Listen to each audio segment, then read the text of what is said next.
This meeting is being recorded. Do you know, it didn't say that to me. Hello. It's the Culture and Justice Reform podcast, slight return. We have a special this time where I'm going to speak to Emma Wells, my usual co-host, and she'll speak to me as well. And Emma's here. Hello, Emma. Hi, nice to see you. It's been a while. You too. How's it all going for you? Yeah, not bad. Been up to anything interesting since? I don't think we've done one of these since Christmas.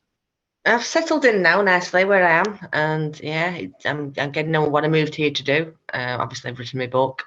That's about to be published 23rd. Everything's moving along nicely. Yeah. Excellent. So there's a book coming. Tell us about that then. So the book is it's about victims of another's offending.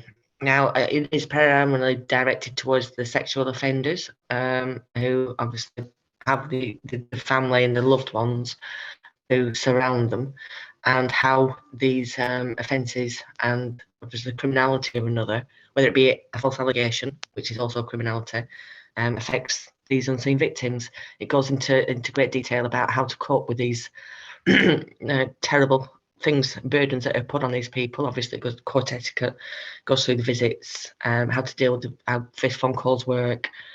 But more importantly than anything, it identifies the red flags that people should be trying to identify way before they start jumping on, believing that their loved one is innocent or not. They need to start looking at these things, and just the whole prison journey. It covers things like I was invited to HMP Stafford. I was given a very privileged tour of the whole prison facility. So hopefully, in that respect, it will eliminate some of the fears that these loved ones have.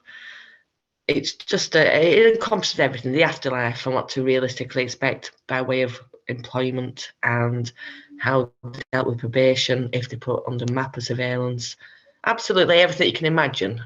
If you are accused of a sexual offence, it covers pretty much, and I think that's the whole concept of it. Lovely. So is it all completely written by you, or is it by other people as well? No, I've been very fortunate. There's embedded within it 13 stories, and of these 13 stories, each one of them is horrifying yet enthralling, because it's an actual perspective of somebody it's their journey and what happened with their loved one. There's one in there that's called Jack's Story, and it's a young homosexual man who ended up in a sexual encounter with what he thought was a consenting adult. It turned out that this person had been a 14-year-old boy, and ultimately he took his own life. It's a very sad story. But then there's other ones where there's these are all stories that have afforded me over the 6 years that I've been involved in supporting people who found themselves in these positions. I've actually got one in there that's a police officer's wife who he'd been caught by a sting. There's all sorts, but there's 13 stories embedded within my actual personal journey. ITV did a documentary about what went on with me. There's all sorts in there. It's packed full of goodies, which hopefully will help. Yeah. That's obviously very interesting. I had an opportunity to actually watch the documentary you're talking about recently. How much do you want to tell us about how your experience affected the book and how you see everything now? Just give us a little outline of it all. The most poignant part of the whole of the ITV documentary was that on my birthday, which is one of the reasons why I'm releasing the book on my birthday this year, on my birthday of that year, which was only 2 days after the episode was aired, I accumulated a huge pile of tablets, put it on the bed in front of me, and I started taking them. And I would have seriously never have woken up again had Scott not rang and told me to put the bottle of brandy down, stop taking the tablets. Fight for yourself, Emma. Don't fight for, this is a wrong against you, because it was a wrong against me. In the same case as Philip Schofield, I know that we spoke, Philip Schofield's family at the minute are the unseen victims of Timothy's offending, and they will feel so betrayed.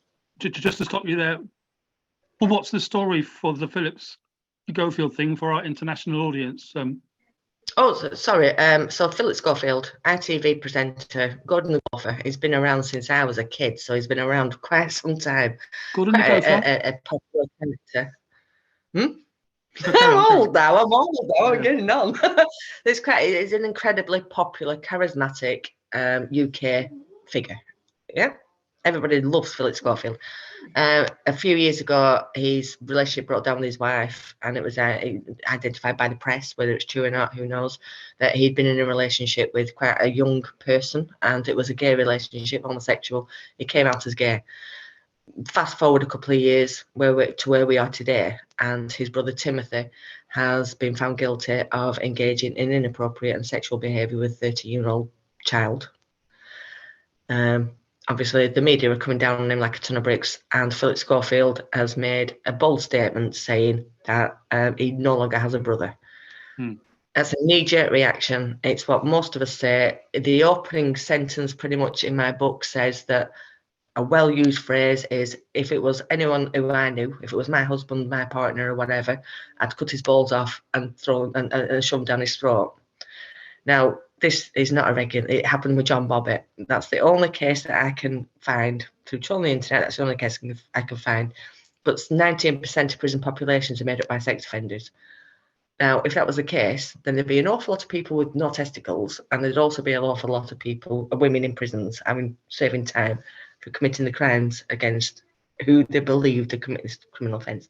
But that aside, that's the opening bit. That's exactly the opening bit to my book. A knee-jerk reaction has been made by Philip, totally understandable. But in time, he will 99% sure that he will he will be in contact with Timothy. And he's an unseen victim. Yet he's been penalised. He's been vilified by the press because of who he is. And it's very cruel. Yeah, but he's not exactly unseen, is he? What do you mean, unseen? In what sense? He's the most... Oh, no. Of course he's not unseen. He's completely in the spotlight. Of course he is. But so was I through ITV. So people get put into the spotlight through no fault of their own. What's happened with Timothy has got nothing to do with Philip. But he's he's driving it forward. People are engaged and wanted to jump on the bandwagon with it.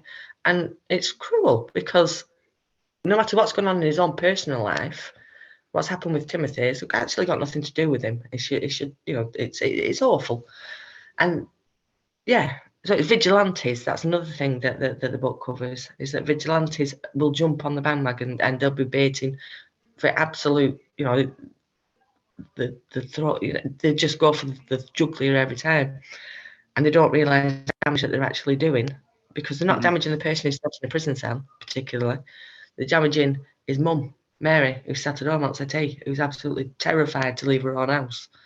That's what they're doing, and that's another key thing that the book identifies, is that often the people who are targeted aren't the people who've committed the crime.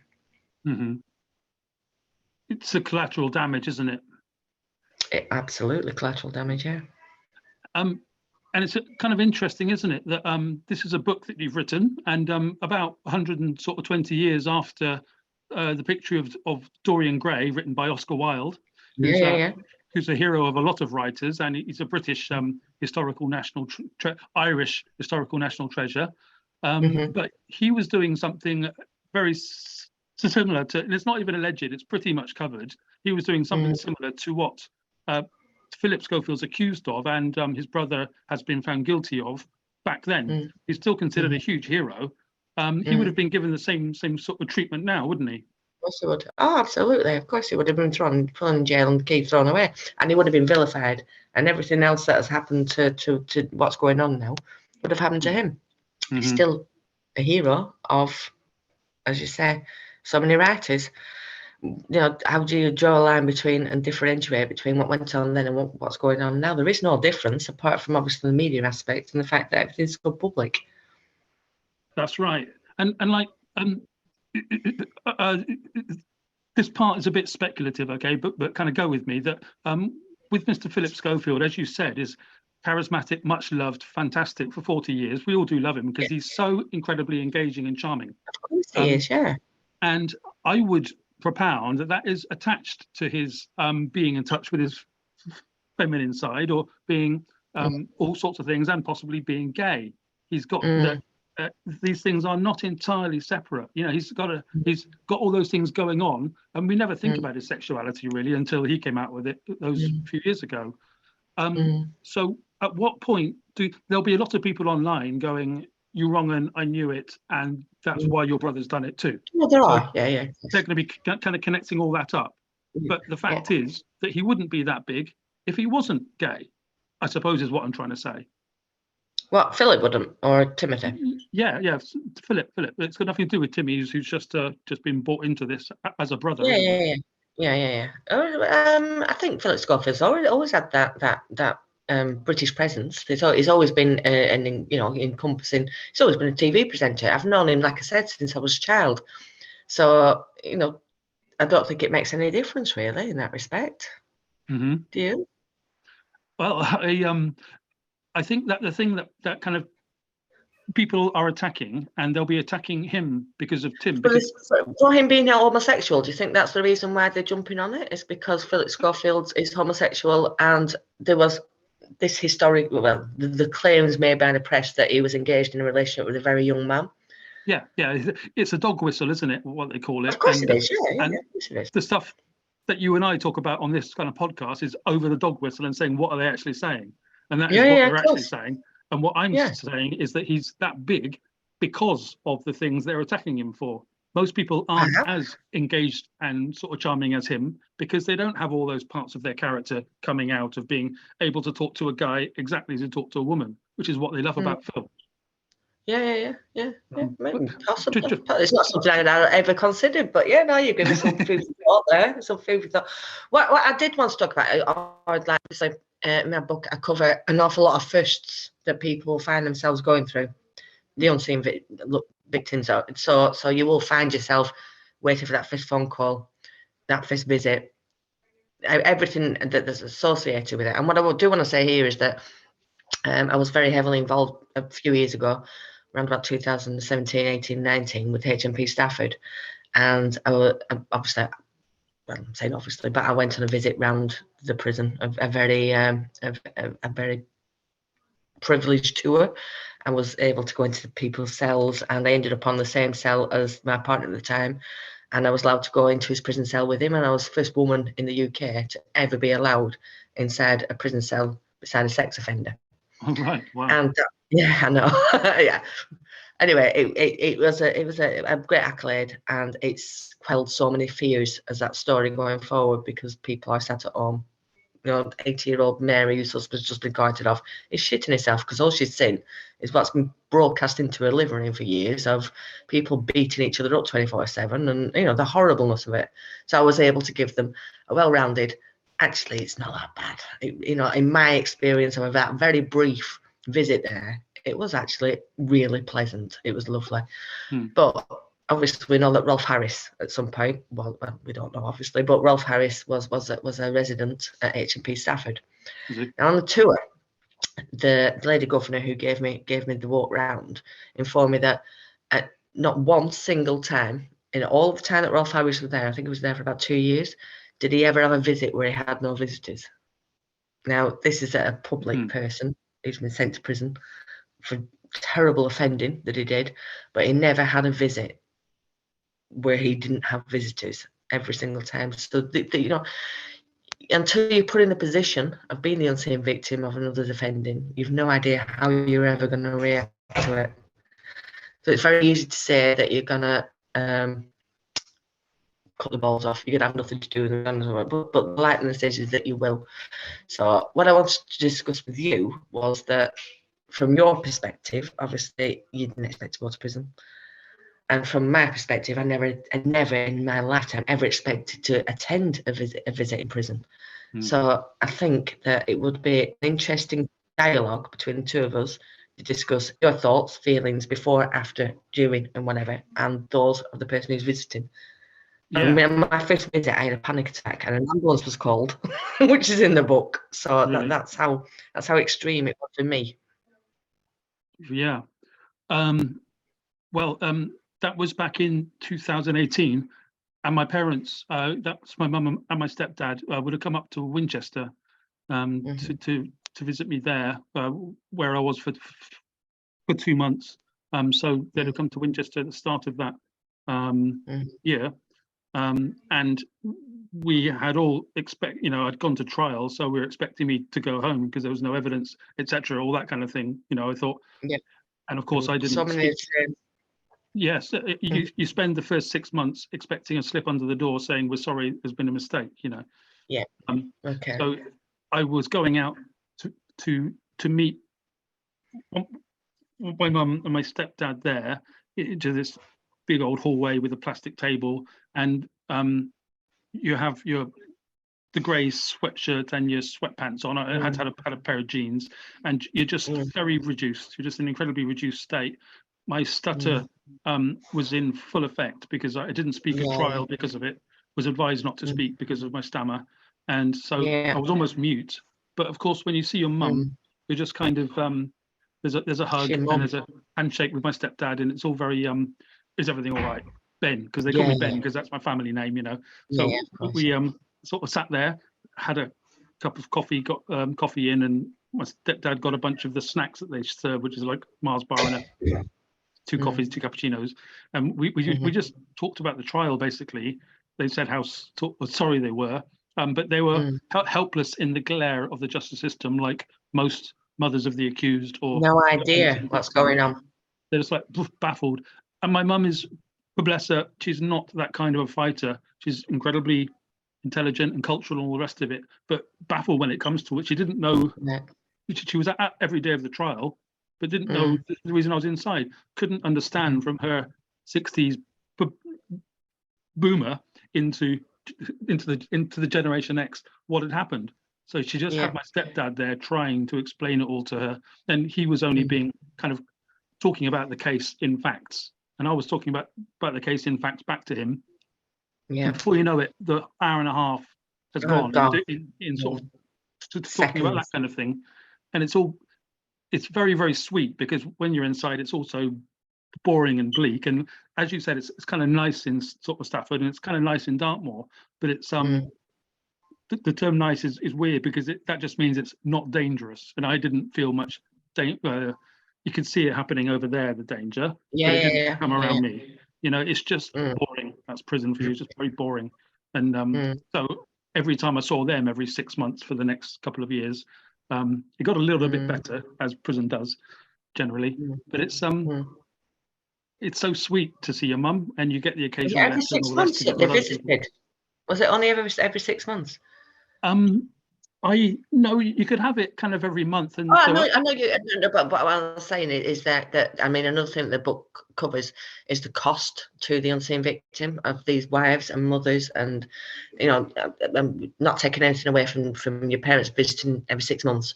A lot of these people are visiting as often as they possibly can. Like every week, you've got 3 visits a month if you're online enhanced. And because they're so dispersed, the prisons, and especially sex offenders ones, that it's the cost to the person who is already struggling, a compromised income because the partner's been taken away. When an elderly person gets sent to prison, the pension is stopped. These people who are already very financially compromised are having to find additional costs on top to support their loved ones. And the fact of the matter is that rehabilitation is largely placed on the sustained contact of loved ones and these retained contacts. So 6 months is a long time for you to wait. Did nobody else come and visit you? Had a couple of other visits, but I don't have a lot of friends, and I wasn't particularly interested in anyone coming to visit me. I'm just not particularly sort of sociable in that way. It was good to see Mum, and it was her doing the constancy. And there was another pal who did come to see me, but I'm just not. I didn't need rehabilitation because I didn't commit the crime in the first place. So I was just there. I get that. Yeah. But whether you did it, there's still too much onus on rehabilitation and strong family ties. And they push strong family ties, push, but there's no compensation for these people making those strong family ties.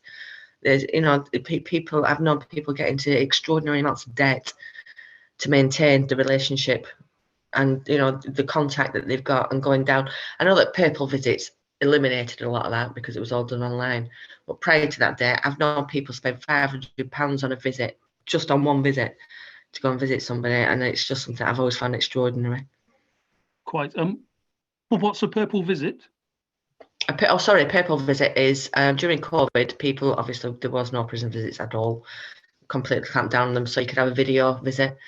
They were called Purple Visit. I don't know why they were called that, but you'd have a similar thing to what we're having now, and you'd be able to chat with your loved one via the internet. I've seen an awful lot of disgrace that's gone on with that, where people just have found it hilarious to expose genitalia and all sorts that's gone on with it. I can't see it being something with any longevity. I think they won't get people back into the visiting room, because there's nothing quite like hugging somebody you love, and a Purple Visit obviously doesn't avoid that. Yeah. And I mean, yeah. Sorry.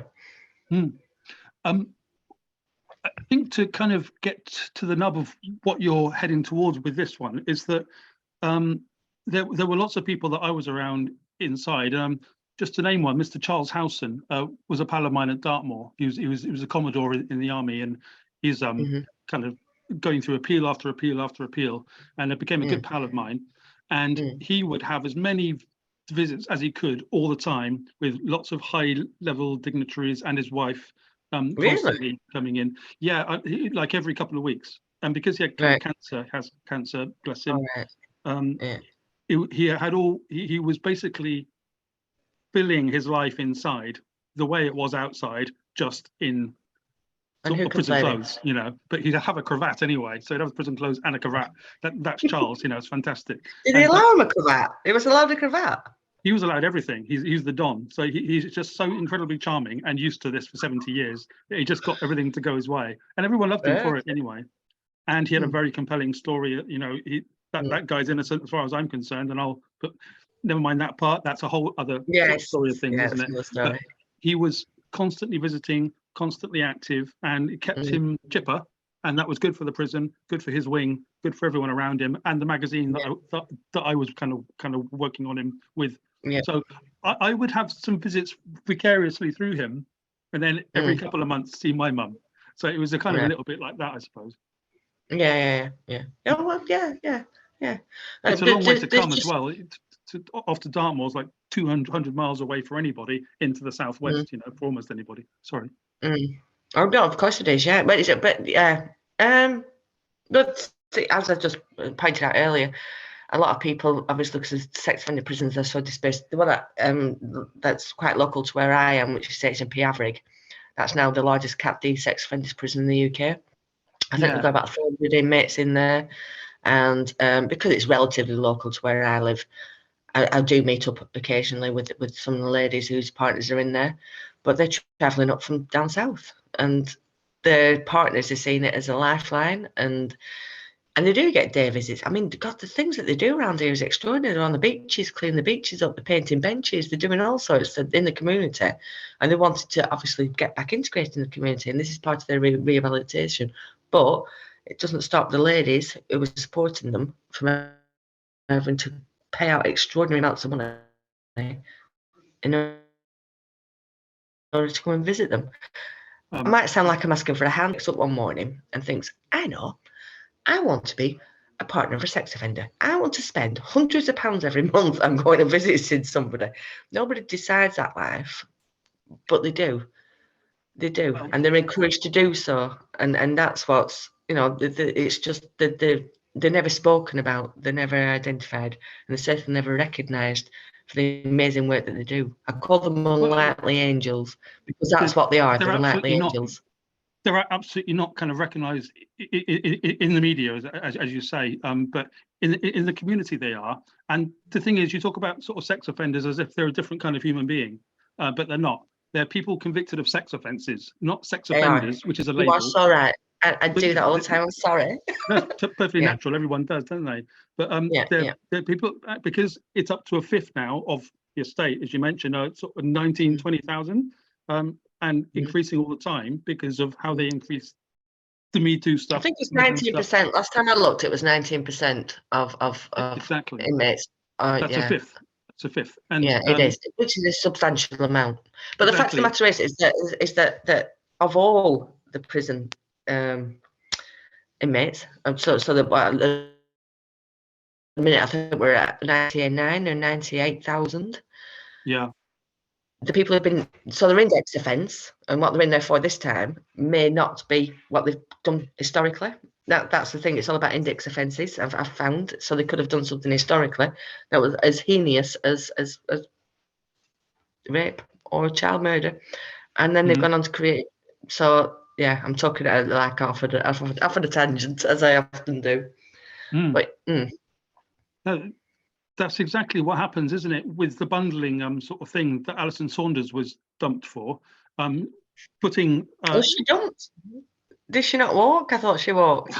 But it's a political thing, wasn't it? But I think she was pushed just before she was being, just before she was being pushed. I speak about Alison in my book, Miss Saunders, as I call her. I speak about her. Yes, you've got a letter from her, haven't you? So, yeah, really interesting letter. Incredibly interesting. Exactly. It's difficult to talk about her now because she's gone into media history, and people don't care or don't know what. If you say, "I was convicted during Alison Saunders' sort of time," people go, "Oh, tell me about that," because they don't really remember very well the fact that he would casually put people away like a witchfinder general, and everyone thinks that stuff that happens in the news when it comes to sex offences is something completely new, but it's not. She was doing it for years, and before her in America, Title IX. That's something I discussed in my book, is that I went down the Ofcom route because of the ITV documentary. I got Ofcom and I went through the whole, it's embarrassing. I was called Mrs. T. So I did that to try and obviously get some, I just wanted some recognition for the terribleness that happened to me.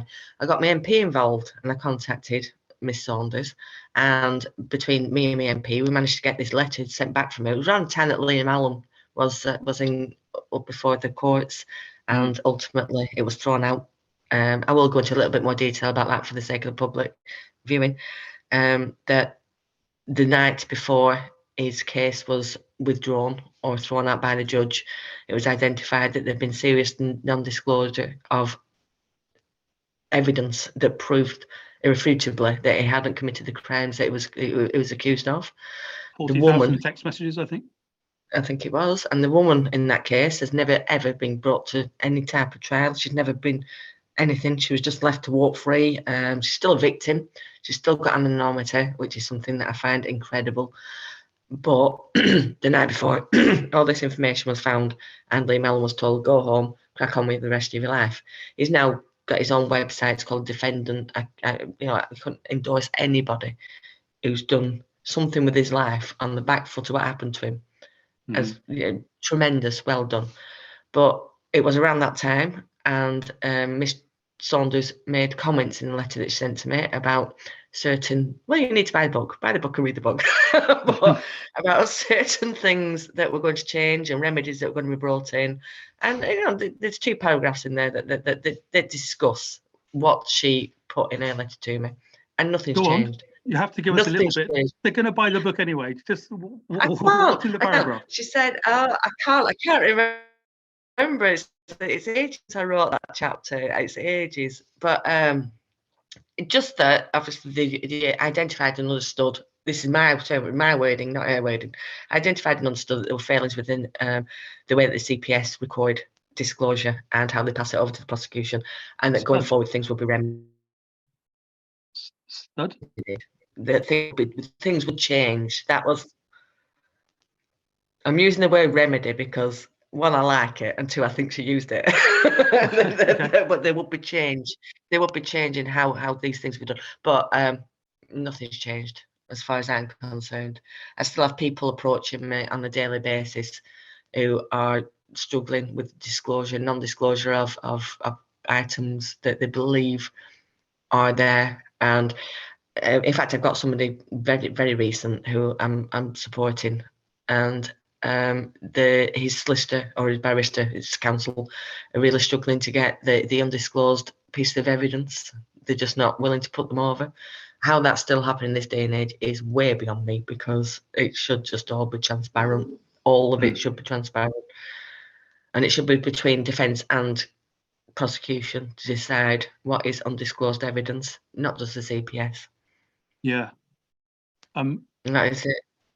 And the police have been under such incredible sort of scrutiny over the last few years, but this year it's just ramped up to insane levels, you know, after Everard, after David Carrick, and then after everything they ignored in the Eleanor Williams situation, you know, the grooming gangs. That's local to me, is Eleanor Williams. You know, I never for 1 second ever thought that she was lying. Never for 1 second. Because the public support that she had in the area that I live in was so extraordinary, and the story that she put across was so extraordinary that it just, and where I come from, you know, where I never thought, it just never entered my head that she could possibly be telling the amount of unfathomable lies that that came out of her. It was incredible. But you're quite right. The police are under scrutiny. I believe a lot of that is to do with the amount of people who are videoing what's going on, the amount of criminals who are being identified on a daily basis who are embedded in the police, the horribleness of what goes on. I've got my own, and I know I said I wasn't going to discuss it, but book 2 actually covers my own despondency, I suppose, for want of a better word, that I have in my local police constabulary about something serious that happened against me. And that covers book 2, is where, as a victim of crime, I have taken myself away from that and decided not to pursue putting what is 100% a very dangerous criminal back behind bars. But my lack of trust and belief in the police to have conducted a fair investigation and a correct investigation is zero. So I stepped back and decided to not pursue continuing with the police investigation that should have gone ahead. Right. Well, that's book 2. Book 2. Yeah, you're going to explain in that book the context of what you've just talked about then, because exactly, that's just an outline of what you mean. That's entirely of what I mean. Yeah. But I've got no faith in the police, and to be fair, up until 2015, I was pro police. I was all for them, and then come 2016, when what happened with my ex-partner and the deceitfulness and the wrongfulness of what happened in order for him to be sent to prison, that affected me directly, me as an unseen victim directly, led me to write the book. And that's where it's all come from. And that's where book 1 and book 2 come from, is that, you know, I'm not saying that every single officer is not fit for the job or fit for purpose. What I'm saying is that there's got to be a massive shake-up, because the way that they're conducting themselves and conducting their inquiries and investigations, as far as I'm concerned, in the thousands of people that I've supported, are woefully inadequate and just not correct. They aren't correct. I'm not a police officer. I'm not a barrister. I'm not a judge. But I know right from wrong. And I know when something is there in black and white, and I know when something is totally missing.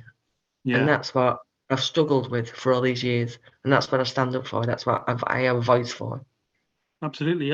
And if it comes to like sort of talking on behalf of the police, which I not a thing I would normally do, but given the journalistic situation here, is that they have constant kind of they're always under pressure for targets, for coming up with things, and if they're going to have to prosecute sort of sexual allegations, which used to be incredibly difficult to prosecute and didn't, and now they're incredibly easy to prosecute. And almost every man out there, if you do enough digging and if you have enough interest in doing so, you can uncover something that he did in 1985.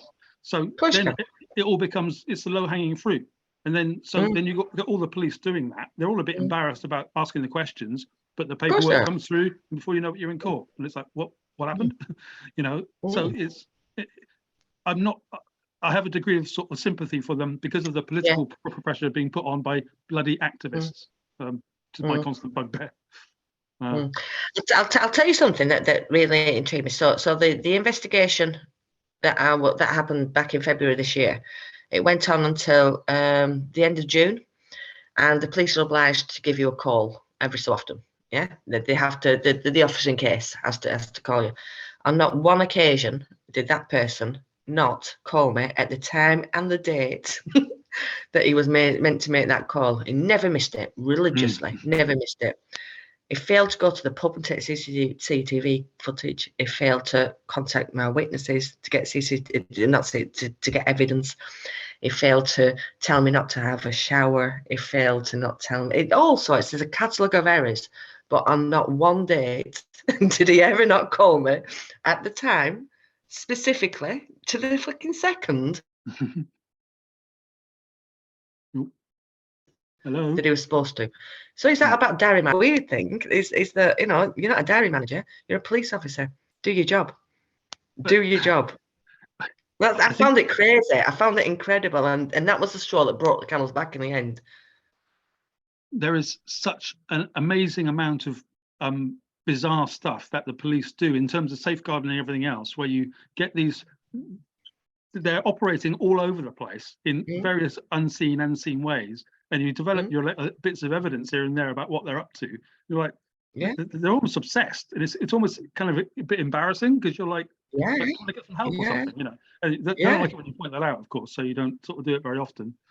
But they're almost like, Yeah, you know? It's. I mean, the human beings, the people. I don't take that away from. And the person, the officer in the case, was a lovely man. He was a lovely man, but you're not a dairy. You know. Do your job, mate. Do your job. That's right. That's right. And the way that they handle having to prosecute a bunch of people that have done what they've done, and like there's about as far as I can tell with the stats, about 6 in every 100 police officers are some degree of wrong, and you know and that's just headlines, of course. It's not me coming up with that. And you're like, well, so is there a connection between being a bully and then the stuff that we know that they get up to? You know, and I'm not even bashing them. I'm not even a kind of journalist that will bash the police. I'm trying to speak up for them. No, I'm not. I don't bash them. No, I wouldn't want to be them. And they're under no illusions that I'm not the biggest #1 fan. But at the end of the day, if we didn't have them, we'd be in a 4-star state. So let's we'd be in a 4-star state. I just want them to not be. Just want them to not. Completely dark now. Sorry, I apologise for that. You've just become a face, Emma. Just a face there. It's about to wrap up. It's doing its thing. Your book, Unseen Victims, is out on the 23rd of April, 2023. St. George's Day. St. George's Day. Get behind St. George's Day. And your birthday, I believe. So that's fantastic. And I'm sure everyone will go and buy that. And I think the cover of it is the advertisement for this podcast. So thank you, Sean. Yeah, no, it's been lovely speaking with you. Long time no speak. Perhaps we'll get back to the other stuff that we do in time. But it's good to talk about this book for now, because it's all positive in it. Okay. Look after yourself. Thank you. Love you. Bye bye. Bye bye. Bye bye. Bye bye. Bye bye. Bye bye.